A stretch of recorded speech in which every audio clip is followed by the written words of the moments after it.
teman-teman, perkenalkan nama saya Yeskel Hutubesi dari Fakultas Pertanian Jurusan Agroteknologi Universitas Hasanuddin, Makassar. Sebagaimana kita tahu, pembelahan sel merupakan peristiwa di mana sebuah sel membelah menjadi dua atau lebih sel baru. Pembelahan sel sendiri memiliki arti sebagai cara sel untuk memperbanyak diri atau biasa dalam bahasa ilmiahnya reproduksi sel. Masuk kepada fungsi pembelahan sel. Fungsi pembelahan sel sendiri terbagi atas dua. Yang pertama, fungsi pembelahan sel pada makhluk hidup uniseluler atau bersel tunggal, di mana fungsinya sebagai cara untuk berkembang biak. Sedangkan yang kedua, fungsi pembelahan sel pada makhluk hidup multiseluler atau makhluk hidup bersel banyak, di mana fungsinya sebagai cara untuk memperbanyak sel tubuh agar makhluk hidup yang bersangkutan dapat tumbuh dan berkembang.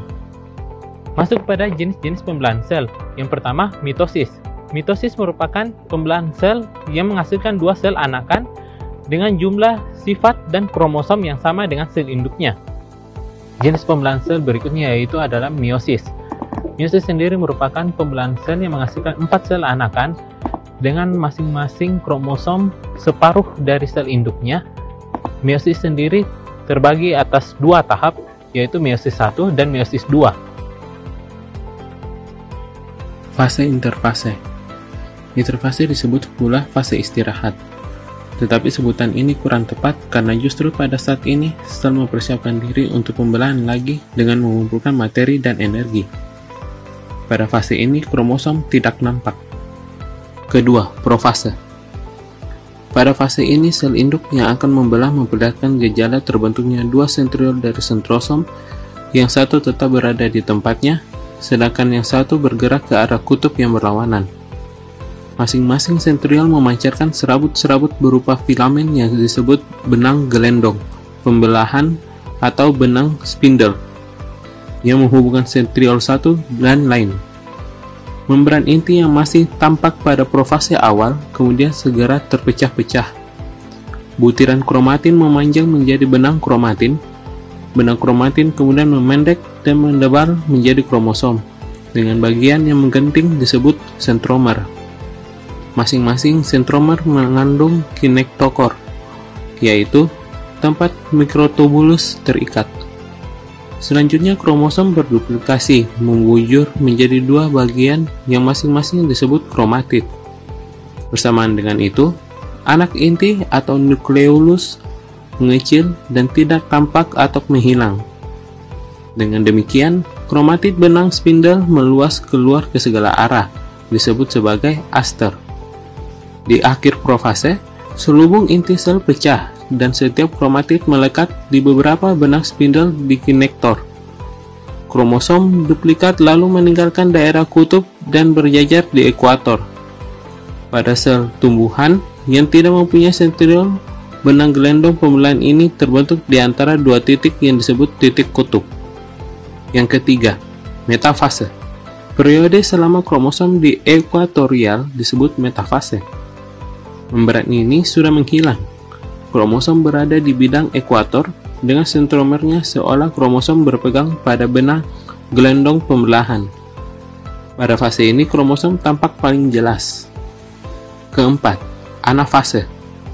Selama anafase, kromatid bergerak menuju ke arah kutub-kutub yang berlawanan.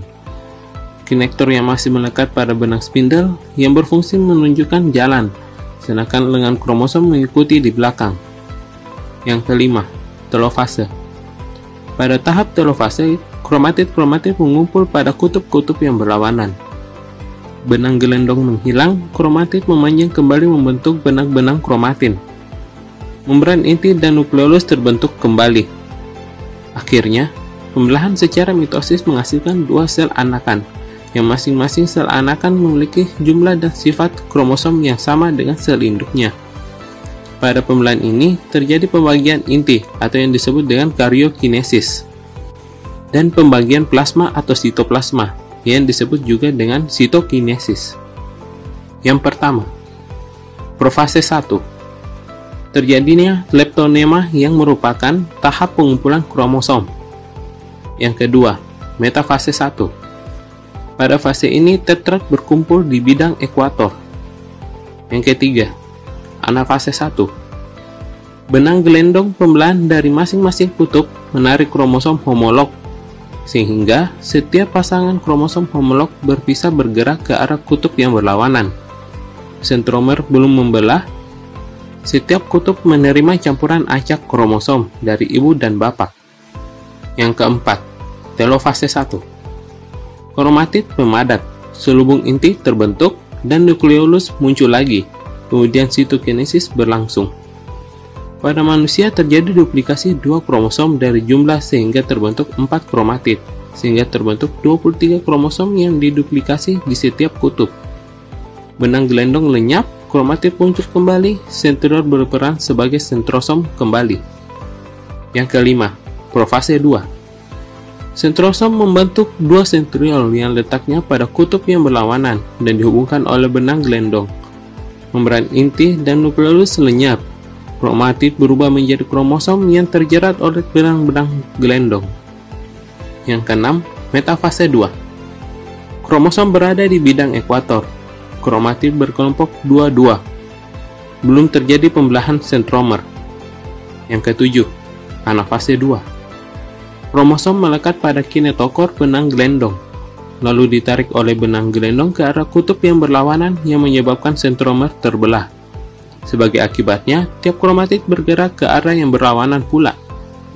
Yang kedelapan, telofase 2. Kromatid berkumpul pada kutub pembelahan lalu berubah menjadi kromatin kembali. Bersamaan dengan itu, membran inti dan anak inti terbentuk lagi. Dan sekat pemisah semakin jelas sehingga akhirnya terjadilah 2 sel anakan.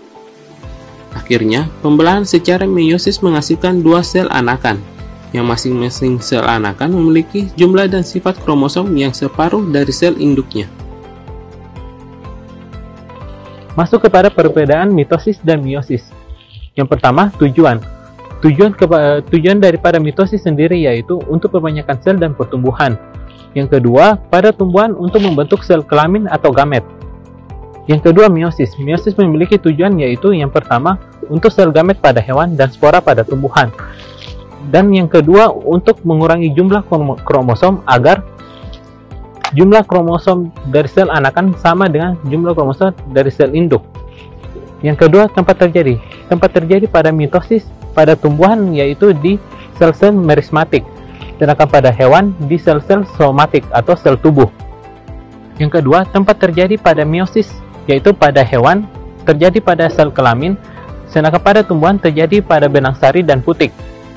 Yang ketiga, tahap pembelahan pada mitosis yaitu terdiri atas 5. Pertama, interfase, profase, metafase, anafase, dan terakhir telofase. Yang kedua, tempat terjadi pada meiosis yaitu meiosis pertama terdiri dari profase 1, metafase 1, anafase 1, dan terakhir telofase 1. Yang dilanjut pada meiosis kedua yang terdiri dari profase 2, metafase 2, anafase 2, dan terakhir telofase 2. Terakhir, hasil daripada mitosis sendiri yaitu 2 sel anakan yang memiliki jumlah kromosom yang sama atau yang bisa disebut dengan diploid. Pada meiosis memiliki hasil 4 sel anakan atau yang disebut dengan haploid dengan memiliki separuh dari sel induknya.